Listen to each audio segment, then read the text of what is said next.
هو القرآن ام حسبتم، کیا گمان ہے تمہارا، کیا تم لوگوں نے یہ سمجھ رکھا ہے کہ یوں ہی جنت میں تمہیں داخلہ مل جائے گا؟ اللہ خام خیالی نکال رہا ہے، یہ خام خیالی دماغوں میں سے نکال دو کہ تم کلمہ پڑھو گے اور تم کہو گے کہ ہم ایمان لے آئیں اور آسمان سے فرشتے اتریں گے، تمہارے سروں پر مومن کا تاج رکھیں گے، تمہیں پھولوں کی سیج پہ بٹھائیں گے اور تم آمنا آمنا کہتے جنت میں داخل ہو جاؤ گے۔ نہیں، آزمائش شرط ہے۔ ایمان کے بعد جنت کے داخلے کے لیے آزمائش شرط ہے۔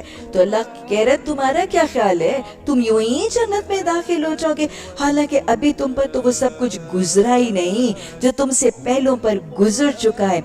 کیا گزرا ان پر سختیاں گزری، مصیبتیں آئیں، ہلا مارے گئے، حتیٰ کہ وقت کا رسول اور اس کے ساتھی اہل ایمان چیخ اٹھے کہ اللہ کی مدد کب آئے گی۔ اس وقت انہیں تسلی دی گئی کہ ہاں اللہ کی مدد قریب ہے۔ سورہ بقرہ کی آیت نمبر 214 نبی صلی اللہ علیہ وسلم کے ایک اور صحابی حضرت خباب بن ارت رضی اللہ تعالیٰ عنہ کے حوالے سے نازل ہوئی۔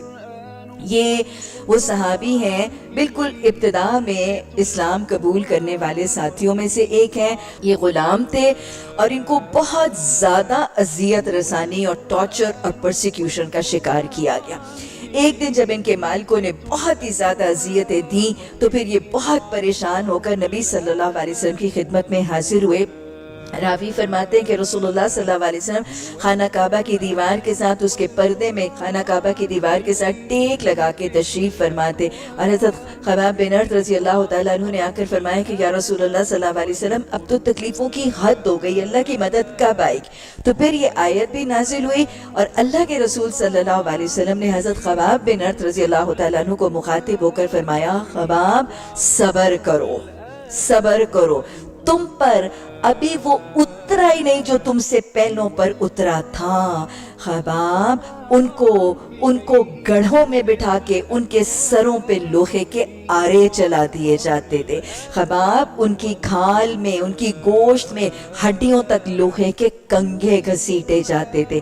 اللہ کا وعدہ سچا ہے، اللہ کی مدد آ کے رہے گی۔ یہاں تک آپ نے مستقبل کی پیشن گوئی کی، یہاں تک کہ سنا سے لے کے حضر موت تک ایک عورت تنہا سفر کرے گی اور اس کو کسی قسم کا خوف یا ڈر نہیں ہوگا۔ یعنی جب اسلام نافذ ہو جائے گا، جب اسلام غالب آ جائے گا تو پھر اتنا امن ہوگا اور یہ اللہ کی مدد سے ہوگا۔